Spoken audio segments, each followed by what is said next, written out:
Welcome to the Geek 101 podcast, episode 228. Disney Plus The Mandalorian. I can bring you in warm, or I can bring you in cold. I'm Ariel Rada. And I'm Andy Bowman. And today we're going to take a look at the Disney Plus catalog and maybe point out a couple of hidden gems, while also doing the first episode of our Mandalorian breakdown. We're going to cover episodes 1 and 2, and maybe continue this at a weekly rate. But Andy, we first have news, so why don't you start us off?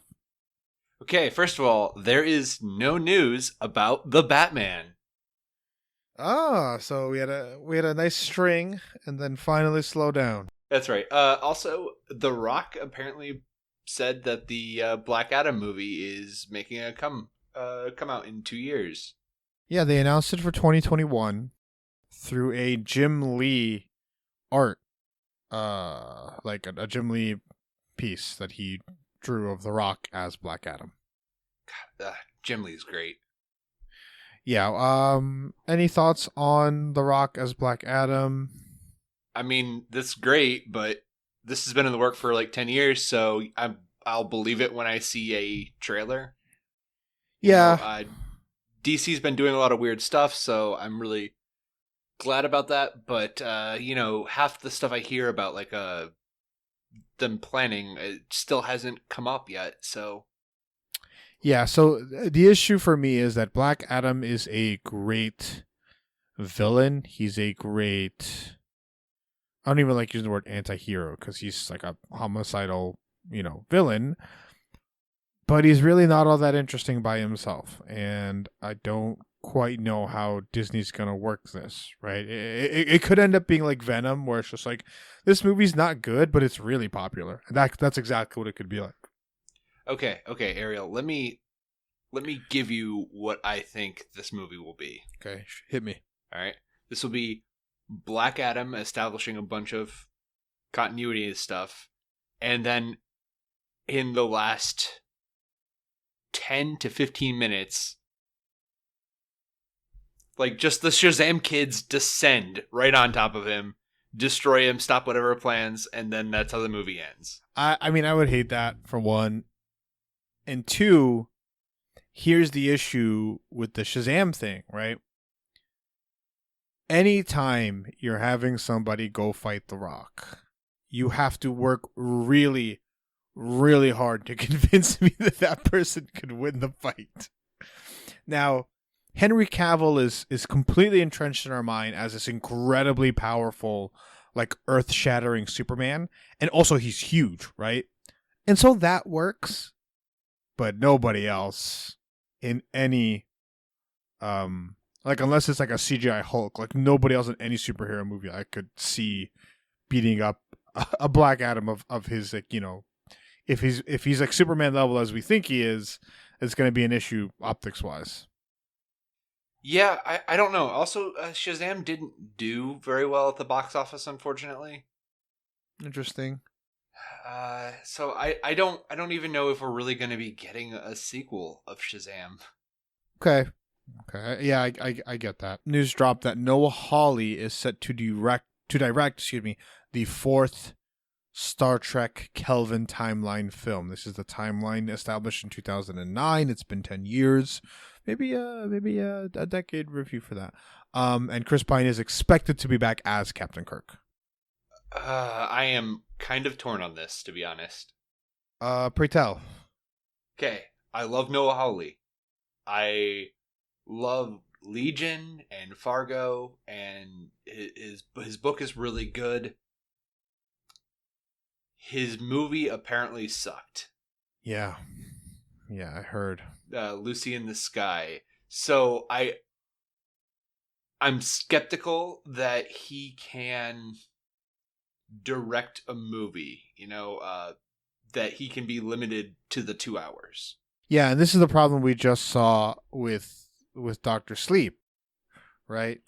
Who had the director Mike Flanagan, who had the brilliant show, The Haunting of Hill House. And Dr. Sleep's greatest criticism, that film's greatest criticism, I think, is there was just so much they tried to put in. It doesn't always translate. especially for something like Star Trek, which he might be basing it off of something, right, off of a specific plot line. Those are all valid concerns, I think.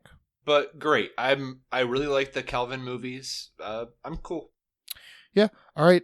Next up, going from we're talking about a TV guy going to movies. Now we're talking about a movie into a TV show. Sin City, the famous Frank Miller comic book and Frank Miller / Robbie Rodriguez movie, is going to be adapted into a television series. Andy, what are your thoughts on this? I don't want Frank Miller to get more money, for personal reasons. Okay. I kind of want him to get more money just so he stops doing other things and doing them really poorly. Oh, you mean like the Dark Knight Returns 4 or whatever? Yeah, and Superman something, whatever that Superman book he's doing right now. It's all nonsense. All-Star Batman and Robin. Everything he makes is absolute trash after 1980 whatever, 1990 whatever. Right. I think this is a great idea for, Sin City really works as an anthology. I mean, the movies are anthology movies. So, yeah, this is cool. I'm cautiously optimistic. Yeah, I get that. I mean, this could really work, and I don't see a lot of downsides to it. Do we have any names attached to it? I have no idea. See, that's part of the problem. Without any names attached to it, we don't even know if they're going to do black and white. Yeah, I think there are a lot of casting things there. For the exception of like Mickey Rourke, I don't think any of the cast was like perfect. I think Mickey Rourke was perfect as Marv. Other than that, actually, I think I think Elijah Wood was really I was going good. to say Elijah Wood's the other guy. Elijah Wood and Mickey Rourke. Everybody else, I think you can recast, and it doesn't seem all that terrible. Next up, news. Why don't you share this news, Andy? In shocking news to absolutely nobody, Amazon has renewed Lord of the Rings, whatever the series is going to be called, for a second season, because they're pretty much contractually obligated to do so. yeah. So this is non-news. This is non-news for sure. For sure, this is non-news. I mean, Andy, you and I fly through news. Also, news has been wanting as of late. Maybe it's not just us. Well, it's also like this is the end of the year. We're done with the Comic-Cons. Yeah. Stuff. I'm guessing that studios don't want to take away from the press releases. The Oscar run press releases, and I don't think they want to compete with Star Wars either. So, yeah. Yeah, fair enough. All right, let's talk about Disney Plus. But before we do that, Andy, what is a way that a listener can help our show? Okay. Now, Thanksgiving is coming up for us American listeners. For our Canadian listener, Thanksgiving came and went, and you don't have any reason to see your family again until Christmas. But for those listeners who are going to be going on a long ride with some family members, go ahead and download a few episodes of our podcast and force family members to listen to us drone on and on and on about Paul Rudd's Living With Yourself or Dr. Sleep. Just let people know that we exist and that you love us. Yeah, sharing the show through word of mouth is the best way, I think, proven for a podcast to have growth in listenership. So definitely do that if you haven't done so yet. You can also go into the iTunes app, search up our show and give us a nice 5-star review and blurb there. If you give us a nice one, we will read it on air, give you a nice little shout out. Another thing that we want to plug, Andy, is that after this episode, we will be doing weekly reviews of The Mandalorian, yes? Yes. So basically, we're aiming for it'll be up by Monday because Mandalorian comes out on Fridays. Maybe Sunday. But we want you to start your week off listening to us talk about The Mandalorian. And we also want you, the listeners, to let us know what you thought about each episode because we want to have a discussion, right? So I've opened up a Discord server. We can have a discussion on here, or you can just, start throwing what you think at us on Twitter or Facebook. And, let's talk about this. This is a very exciting piece of culture, and we don't want to just wait 10 weeks to review it. We want to be reviewing it and discussing it with you as it happens. Yeah, I'm really excited about this. The Mandalorian seems to be a really interesting show, to say the least, and we'll get into that later. First, we want to take a look at the catalog of Disney Plus and maybe discuss some things that people who listen to our show would want to check out. What's the first one you've got, Andy? Okay. First one I've got is Disney Channel original movie, Up, Up, and Away. Oh, Up, Up, and Away. So give us a 2-sentence synopsis of what Up, Up, and Away is. Okay, Up, Up, and Away. It's a little bit like The Incredibles in that there's a family of superheroes. One of the major things about the family and the world that takes place in, first of all, the family is black, so that's a really interesting commentary, especially for a movie that came out in 2000. As you get older, your powers come into play, and you're able to become a superhero then.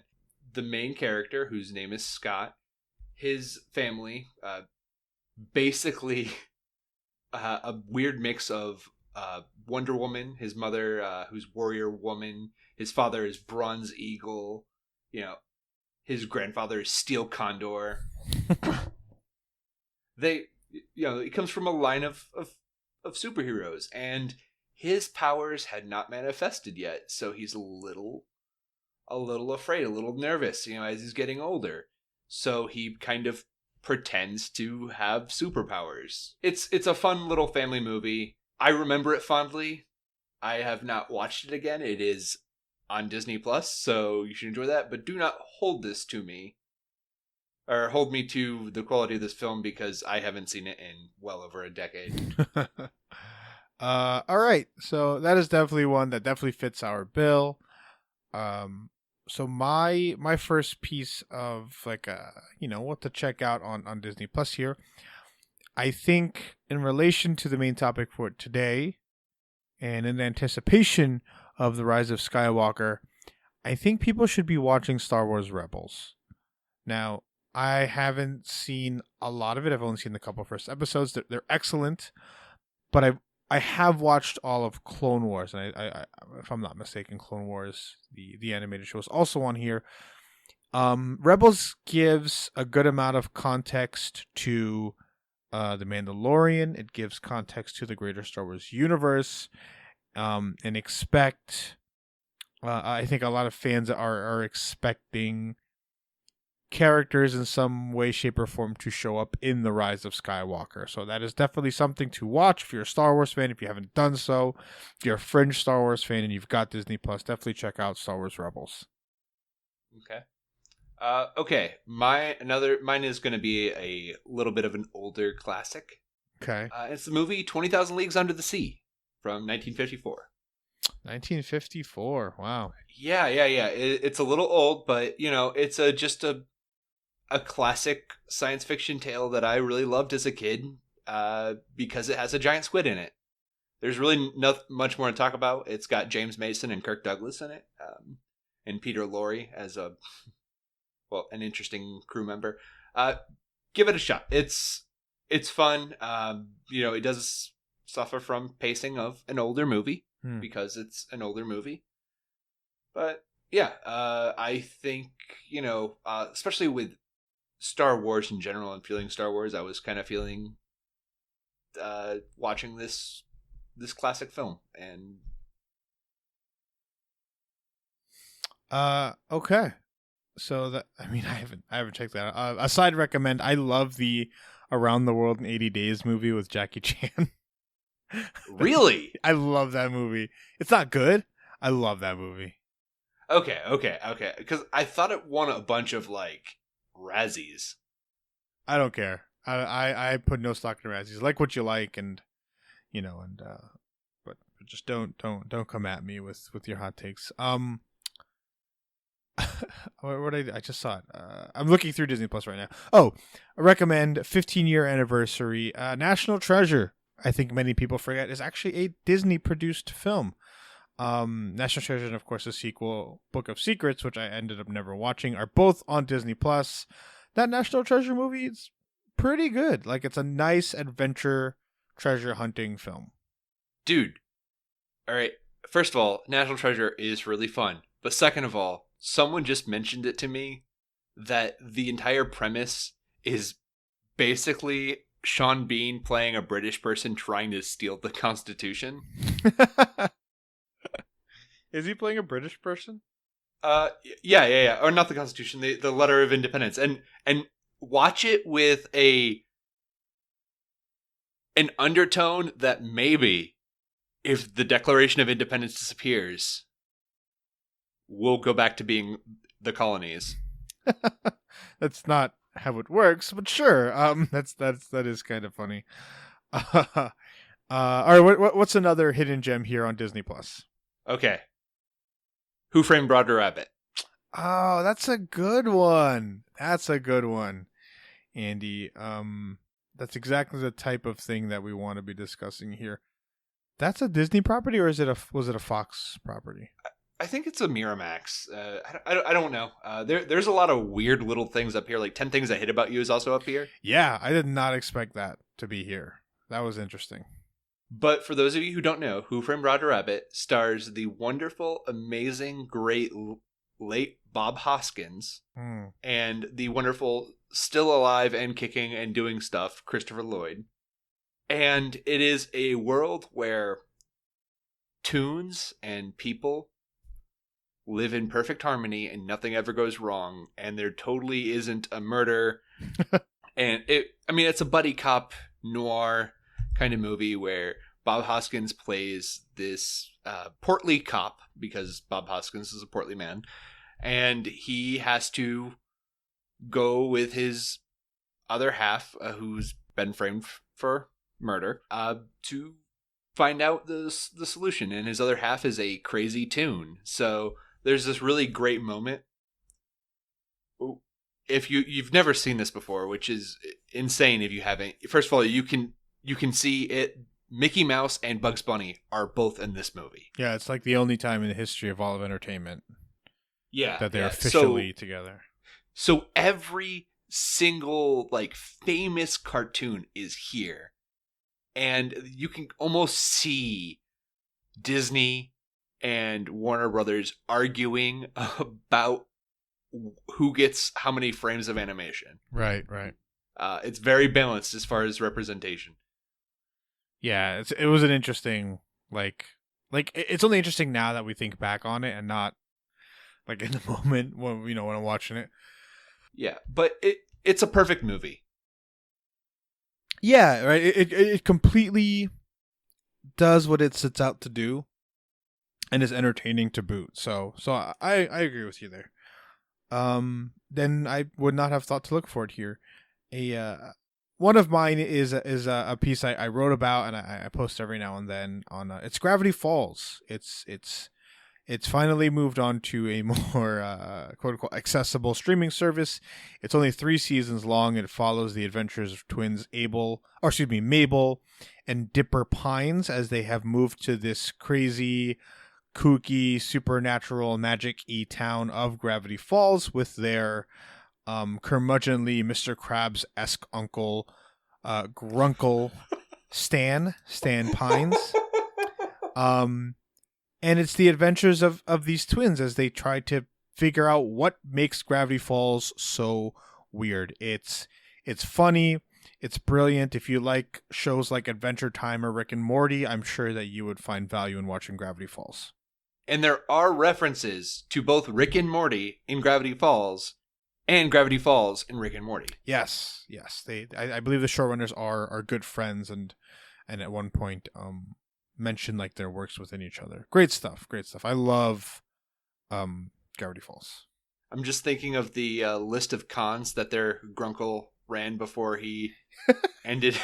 You want a Band-Aid that is easy to take off. You need the rip-off. It's so good. I binged it in 2 days. Gravity Falls.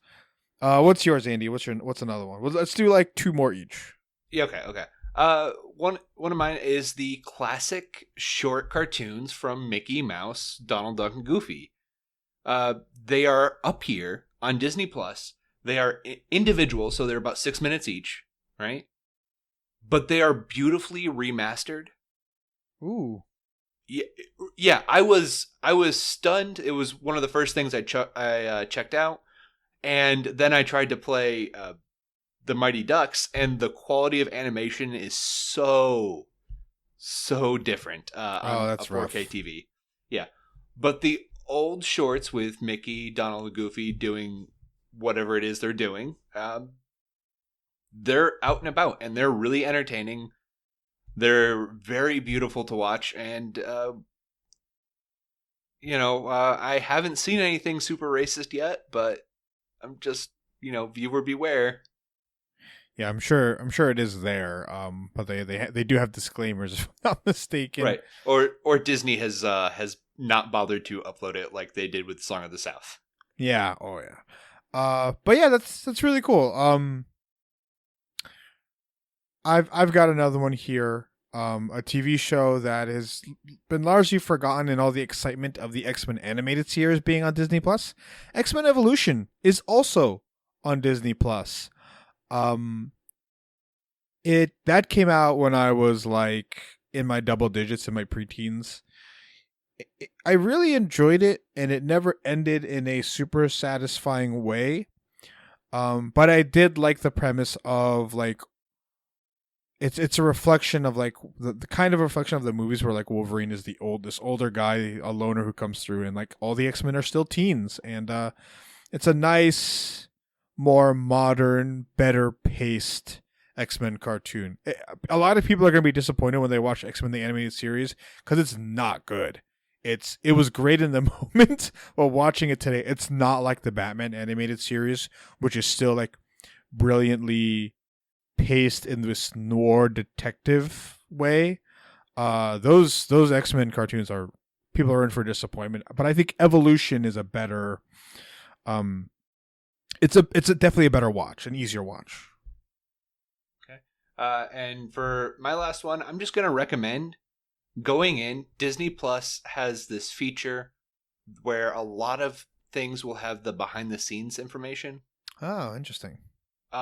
And as somebody who grew up burning through DVDs and watching all the special features, this is just awesome. And that's really just, if there's something you like, check and see if they have, extra bonus features, because Disney actually put a lot of them up there. So if you want the making of Star Wars or just information, it's great. Basically, just pay attention and check out and see if there's some behind the scenes stuff. Yeah, there is so much. My last one is not traditionally a Disney movie, but it is exactly what you need as the weather gets colder and the holidays come approaching. And Is it that Gremlins? is no. Is that on here? No, I don't think so. No. Home Alone though. Home Alone 1, 2, and I guess 3 technically is there. I'm not gonna watch it. But Home Alone 1 and 2 are on Disney Plus. Classic Fox properties that are now under the umbrella of the mouse. So Home Alone to me is one of the two, like my two favorite Christmas movies that I will end up watching.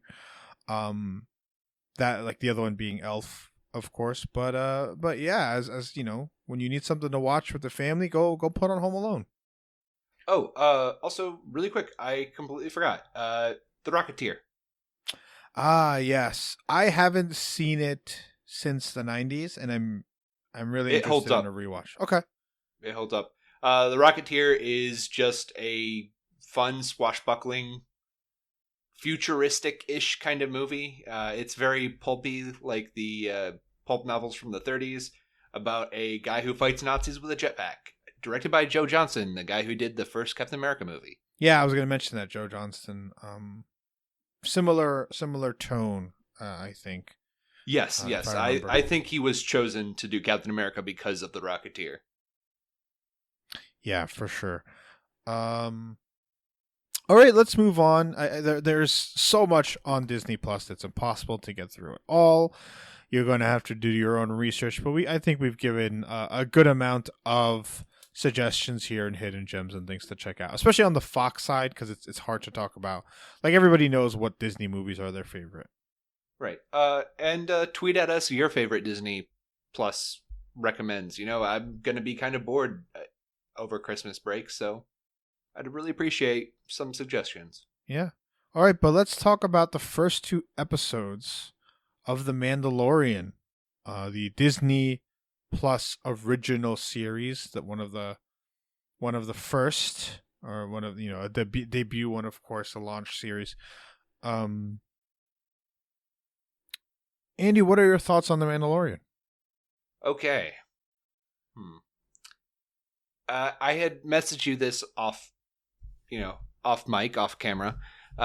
This is the most Star Warsy thing I've seen in the past decade, and I'm saying this as somebody who loves The Last Jedi. Yeah, can you elaborate on that a little for the listener? What, my love of The Last Jedi, or the most Star Warsy? I'm going to hang up if you start doing that. Okay. So this has the feeling of, I was really trying to figure out like what Star Wars actually means to me and what I think Star Wars is. And I actually think Star Wars is about this entire universe that is living and breathing.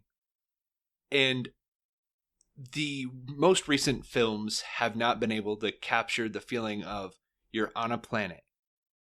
You cannot possibly know all the native flora and fauna and their special quirks. You're, as a character, you're in kind of over your head. There's a sense of adventure and joy and work with puppetry and just danger everywhere. I don't, it's so hard to describe it, but when it hits, you know what it is, right? Yeah, and so to me, about the Star Wars thing, I think it perfectly encapsulates one, the tone of the original series, the humor, the world that they've built, things like that. Two, it feels like they're on those same sets. They're using the same type of technology. They're using the same type of like effects and practical effects and things like that. It's so easy to remember. But to me, what makes The Mandalorian so successful from a Star Wars perspective, it's that they're finally moving away from the not from the Empire, right? It makes sense that you need the Empire there. They're moving away from the Rebellion, and they're moving away from the Skywalkers. And I think the biggest criticisms in any non-trilogy film is that they just kept going back to that well. Rogue One was just, Star Wars 4 point, or Star Wars 3.5, right? Solo was an absolute unnecessary disaster. Even The Force Awakens, as much as I love that film when it came out, and I'm a little lower on it now. We're back in the world, but they just did the same exact beats, and even in The Last Jedi, right? A lot of people were like, yeah, they're moving Star Wars away. They're trying new things. They're blah blah blah blah, and it's just like, yeah, but the entire Luke and Rey scenario was this incredible mirror of what Luke did with Yoda, and it's just like, let's stop. Let's stop. The galaxy is humongous. You're never gonna escape everything about Star Wars and everything about the Force and the Empire and the things that are meant to have long arms and have incredible reach do have them in The Mandalorian, but they've scrapped away a lot of the stuff that shouldn't, like the Rebellion, like the Skywalkers and stuff. Right, and there's a there's a moment in episode 2 that really solidifies that, and we'll talk about that in a little bit. Ariel, I wrote down like a bunch of my just various thoughts, and I think for me, Star Wars is the feeling that the characters know that they're in over their head, right? Because they know the world so well. While you, the viewer, think that the characters are in over their head or in danger because you do not know the universe. Yeah, that's a good point. Like you know the an example, the meteorite from Empire, right? The giant worm. Uh-huh. The, you as a viewer know something is wrong. You're not sure what. And the characters also know something is probably wrong, but that's because they know all the possibilities. You know, it's like the Dunning-Kruger effect, right? If you know a little bit, you know how much you don't know, Yeah, yeah. right? But it's like that feeling of adventure, right? Of having multiple worlds that feel unique and different while still being somewhat similar. Yeah. I But don't know. then I'm talking on my butt here. it's hard for me to parse what you're trying to say. I kind of get the gist of it. Yeah. It's just, this is the first thing. The Force Awakens felt exactly like A New Hope. Rogue One had a great, amazing third act, but everything else was rocky. It was inconsistent for sure. Yeah. The Last Jedi, as much as I love it, I do know it feels nothing like the original trilogy. And Solo, the less said about it, the better. But The Mandalorian just captures something that just felt right. Yeah, and it subverts expectations. It doesn't even subvert expectations, but it plays on those expectations in a much better way than I think like The Last Jedi did, where you're watching The Mandalorian and you're surprised at certain things and blah blah blah. But like The Last Jedi, it was like I think Mike put it this way: every big thing that happens in The Last Jedi happens because like Rian Johnson made up something entirely that the audience did not know could happen, that nobody in that entire world could know, could possibly like predict was going to happen, right? The the Princess Leia Mary Poppins, the Lightspeed torpedo thing, and the Luke force projection thingy. And it's difficult to play on those expectations in a world where, I mean, you're trying to draw in a film franchise, in a world where you're trying to draw on expectation. Does that make sense? I don't know. This is Star Wars is hard to talk about in a weird way. Yeah, well, and like I told you, like this makes me excited about being a Star Wars fan.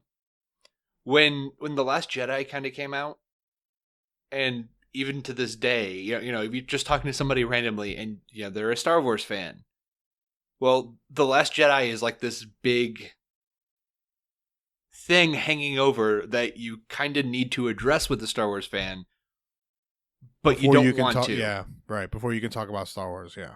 Right, and there are some very invalid reasons to dislike The Last Jedi. Some terrible reasons to dislike The Last Jedi. Yeah, I get it. Yeah, but let's move on. Let's move back to The Mandalorian. Yes, so much fun. I love that they're doing new characters in Mandalorian and IG-11 and not IG-88. You have to take away the expectation of characters being able to do this or do that or whatever, right? Because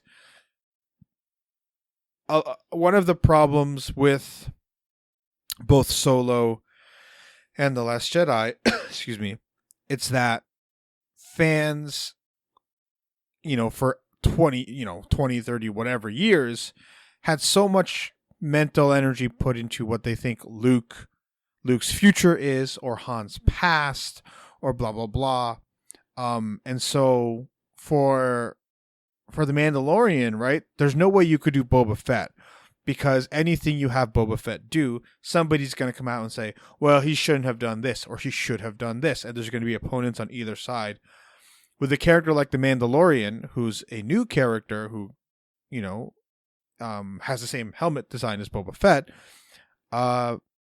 there is no expectation. There is no precedence for what this character can or cannot do, and I think the show is doing a good job of playing on that, and smartly avoided any controversy around fan expectation.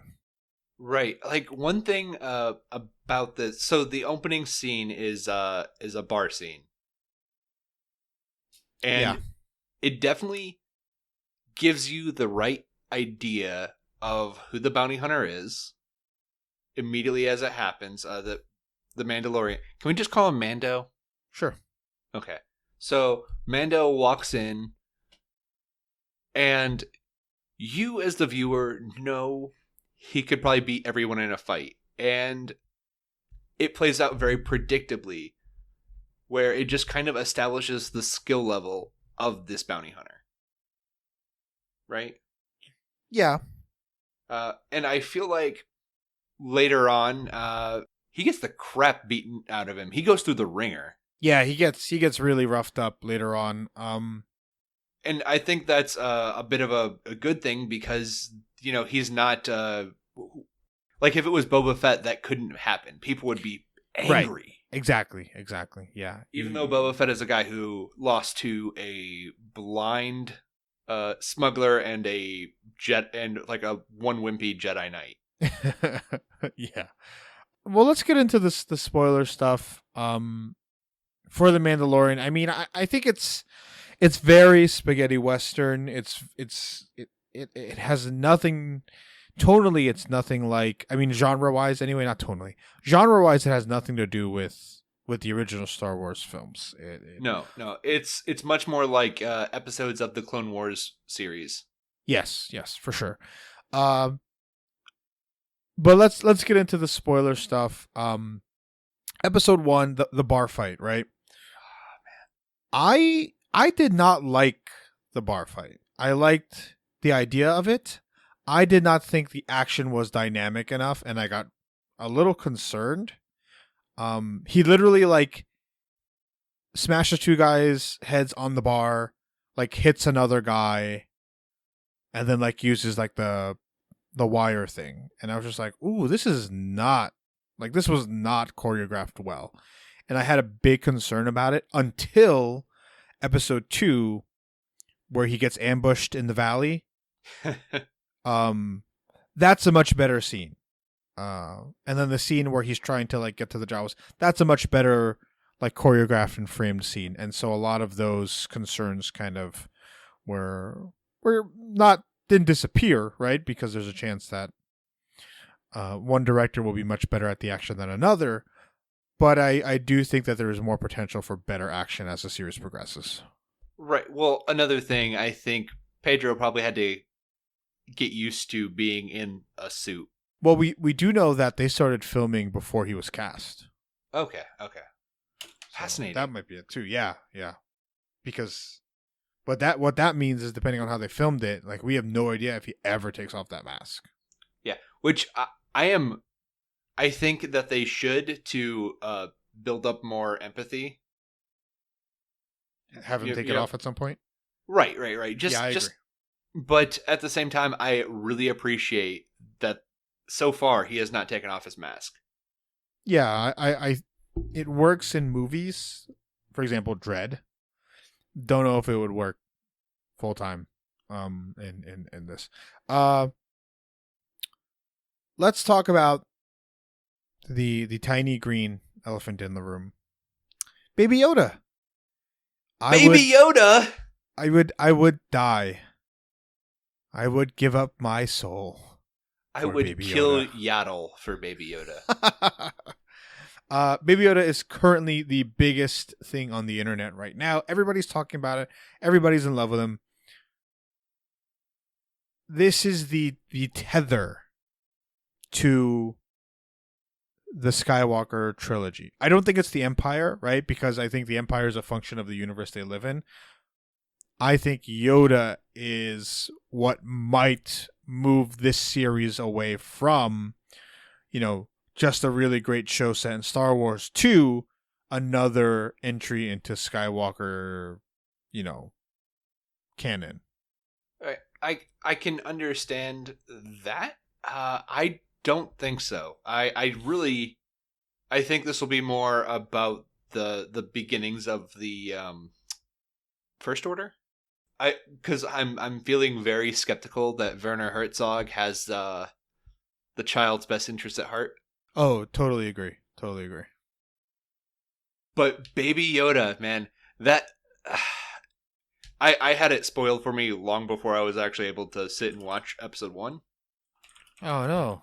But even the reveal at the end was just fantastic. Yeah, I agree. I had no idea that this was the way they're going to go. They do a really great misdirect by saying the target's 50 years old. Yeah. So that was really great. Yeah.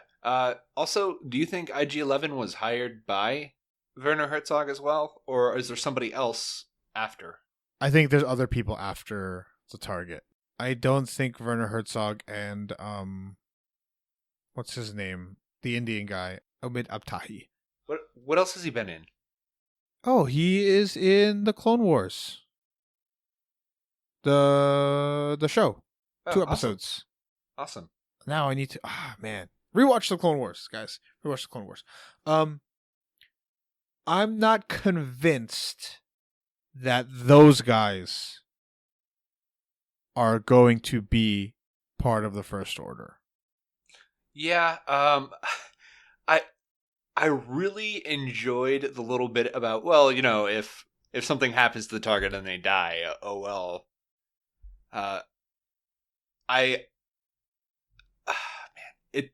So can we talk about how when you go in there, you see the stormtroopers and their armor's dirty? Yeah. Or we don't even know they're stormtroopers. They might have just stolen the armor from stormtroopers. Right. But that is one of the first feelings that this world is not the world of the prequel trilogy, because the prequel trilogy was incredibly clean. Yeah. It's one of the things that made me like, oh yeah, this is what happens to the world after the Empire falls. Yeah. I think there's a chance that they are deserters, that they are pretending. I think the real remnants of the Empire, the ones that turn into the First Order, I think they're the ones that have hired IG-11 and other things to kill the baby. I think Werner Herzog's goal is to bring the baby to them to protect, and in a worst case scenario, kill the baby so that it cannot be used, for evil. Even though, because he doesn't know, in this case, he would not know the motives of the Empire, because he doesn't know that the Empire is trying to kill the baby. There's a lot to unpack, and there's a lot of theories and stuff like that. But to me, that I'm not convinced Werner Herzog's character is totally a villain. Right, and this is stuff that we can talk about episode by episode. Yeah. Instead of waiting an entire season and then the big reveals have already happened. There's just so much, I think, like little things that Werner Herzog gave him the Mandalorian medal, right? Yeah. Like, that's a huge deal. Also, Baby Yoda using the Force. Yeah, so I'm guessing that it's just a race of beings that is naturally gifted in the Force. What? No, Baby Yoda is clearly a Mary Sue. In regards to the Jawas, they even had the lights. Yeah. The weird light eyes, like, that's practical. So here's my thing.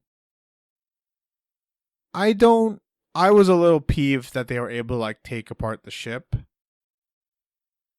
I don't think the Jawas are that, like, judging from what little I know about them, right, in Tatooine, they're scavengers. They're not junkers.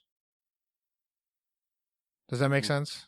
Yes. I would just assume and think that after the fall of the Empire, you got a lot of ships that need to get picked clean. Yeah. It seemed odd to me. So to me, they're cowards, right? Yes. And so it was really strange to me that they are so willing. This is like a weird, real nerdy Star Wars conversation.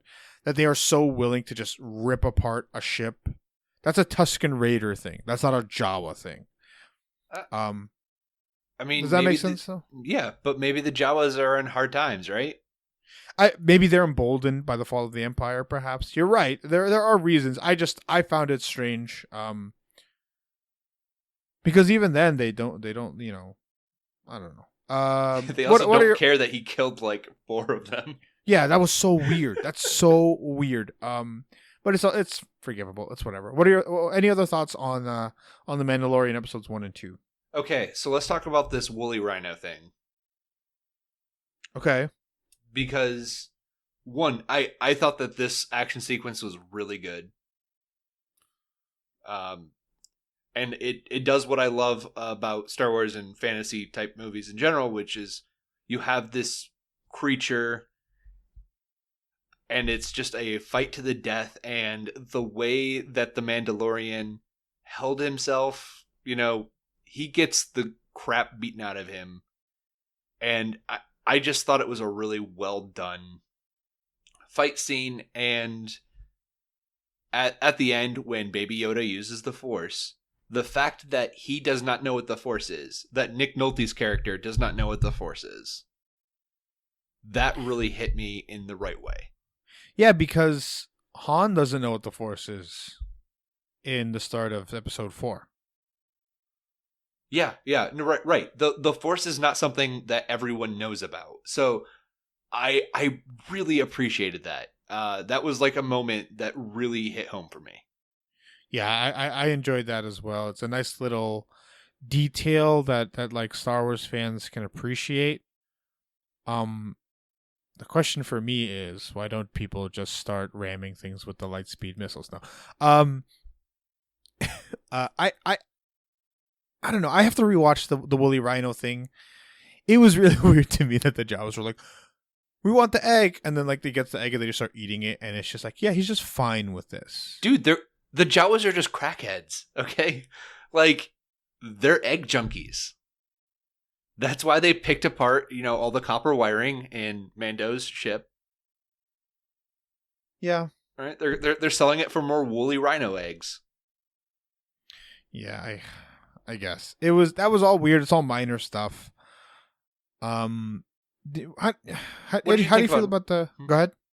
What did you think about Nick Nolte? One, I didn't realize it was Nick Nolte until I listened to another podcast and they said it there. I thought it was really convenient, that character. Here's this guy who shows up and he just wants to help you, right? And I know it's kind of like a Western trope type thing, but still, there's a lot of conveniences in this show that I'm not necessarily like. It's not. This show is not going to be that, you know, weekly 50-minute drama. You know, incredibly well written, well acted, expertly crafted drama that many people thought it was going to be. It's something else, and that something else can be fine, not worse, not better, necessarily, but it can be different, and I'm interested to see the directions they're going to go. Right. I do think that Nick Nolte's last lines really did inform a lot of why he helped. About not, being beholden or serving somebody else and stuff like that. Right. Yeah. Yeah. Also, Taika Waititi. It was very difficult to recognize him. It was. It was so difficult to recognize him. I'm curious as to why they cast him at all. Right. Well, they cast him because he's directing an episode. Oh, so he was just there. Makes sense. Yeah. He's also on this week's episode of Rick and Morty. Yes, I saw that. Interesting. Okay. So what were you going to say before I cut you out? I don't remember. Okay. There is, when I suggested we do a weekly Mandalorian breakdown, I assumed it was going to be 50-minute episodes, 40-minute episodes every week. And if they're going to be 30-minute episodes, it's just not going to be as long a conversation as I thought there was going to be. I believe episode 3 is 40 minutes. Okay. Right. Which I actually like because that means that, hey, we're getting the right length of time for the episodes, right? Like, that's one of the benefits of streaming television. Yeah, and it was something that the Netflix Marvel things were so committed to, like all the episodes being at least an hour, and we have to have 13, and all of this stuff. When in reality, like, guys, if you had 8 episodes, 9 episodes of that first Daredevil season, it would have literally been like an A++. If you had shorter episodes of many of their other shows, they would have been way better received than they ended up being. And hopefully, we look back 10 episodes later, 8 episodes after this, and are thinking that The Mandalorian was smart in their use of time per episode and length of number of episodes. Right. Oh, we also got a Life Day reference. Life Day? Yeah, Life Day. I have no idea what that is. The Star Wars Christmas special? Oh, I haven't watched it. Oh, well, it's all about a holiday called Life Day. And we got a reference when the first bounty that Mando took in said he was hoping to be free for Life Day. I was really interested in the different types of currency, the calamari flan. Dude, that was great. Also, I love that carbonite freezing is now so industrious for bounty hunters that they can just install it in their ship. It is shipped. That was awesome. Yeah, I loved that. It surprises me that there aren't that they're like, yeah, bounty hunters are on hard times, blah blah blah. Like, I guess with the Empire so weak right now, and like everyone's infrastructure is going down, that like bounty hunters just aren't that powerful. Oh, also Carl Weathers. Yeah, Carl Weathers. Yeah, there's more than one black person in the Star Wars universe. Andy, come on. Wow. Okay. Yeah, I liked him in it too. I love watching things about or stories set with guilds and bounty hunters and stuff like that, and I'm hoping we get more of it. Dude, a legit structure adds so much flavor to the world. For sure. I gotta agree with that. Anything else about The Mandalorian before we get out of here? I give The Mandalorian a straight A. It was so much fun. I'm withholding judgment until we get the whole series. Nope, I'm going to go ahead and grade it now and grade the entire future as an A. There we go. You heard it. Andy, mind reader, and can foretell that the Mandalorian will be an A. Okay, let's get out of here, Andy. What do you have for homework? All right, for homework, I've got The Watchmen, the TV show on HBO that has surprised so many people by being very, very good. All right, I definitely think we'll do a review of it at the end of the season, perhaps. It's going to be worth talking about. Just so people know, it is a direct sequel to the comic book and not Zack Snyder's film. Okay, my homework this week is Overlord. Overlord, that film that came out last year. It's on Amazon Prime, and I thought not enough people watched it. I thought it was a pretty good movie. It stars Wyatt Russell, son of Kurt, and also has an appearance by, who is that actor? Doesn't matter. But it's a entertaining horror war supernatural type movie. Was that you and me, Andy, who reviewed Overlord? No. That was Mike still? Okay. Yeah. That was Mike right before he took his big I'm having another kid hiatus. Yeah. In November. Yeah. The actor who I was thinking of is Ian DeCasticker, who people who listen to the show might know as what's his name? Leo from Agents of Shield. There we go. Oh, okay. I did it. Have you seen Overlord, Andy? Oh yeah, dude, it was a great fun. Yeah, it's a nice like B plus type of movie. That's just like, not everything needs to be big, crazy blockbuster. We can have these nice, smaller, middle budget type movies. Yeah, and with the success of the Joker, maybe we're going to be getting a lot more. Let's hope something good comes out of that. The amount of people who are like, man, the Joker was a masterpiece. Those people need to get out of my life. Let's be honest here. Okay. If you like the Joker, that's no, Ariel, fine. no. We don't need to be review bombed like Mad About Movies. No. Here's what I'm saying. If you like the Joker, that's fine. Just whatever. I would just say just don't tell me it's like a masterpiece. It's not Taxi Driver. But it can also be a fine movie. I don't know. I don't want to talk about it. Andy, let's get out of here. Where can people find you online? You can find me on Twitter at Hebrews Paleo. All right, you can find me at Dread Pirate Roddy. You can find us at Geek 101 Podcast on Twitter and Facebook and Patreon. Email us geek101pod@gmail.com. That's all we have for today. Class dismissed.